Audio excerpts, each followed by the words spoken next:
Hi అండి, welcome back to our channel అండి. ఇవాళ మనం చుక్కకూర ప్రిపేర్ చేసుకున్నాం. అది మా రాయలసీమ స్టైల్లో చాలా అంటే చాలా బాగుంటుంది.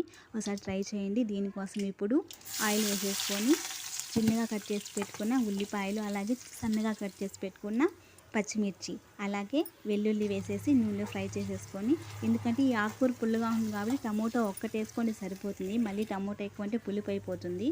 ఇప్పుడు మనం నీట్గా కట్ చేసి పెట్టేసుకున్న ఈ ఆకు అనేది అందులో ఆయిల్లో వేసేసుకుంటే చాలా తొందరగా మగ్గిపోతుంది. ఓన్లీ 2-3 మినిట్స్లో చాలా ఫాస్ట్గా అయిపోతుంది కర్రీ. ఇలా చూడండి, ఫాస్ట్గా మగ్గిపోయింది కదా. ఇప్పుడు ఉప్పు పసుపు వేసేసి కాసేపు కలిపేసుకొని మీరు ఈ స్టేజ్లోనే తినేసేయచ్చు. కానీ మేము ఏంటంటే మా పక్క కంపల్సరీ పల్లి పొడి అనేది యాడ్ చేస్తాము.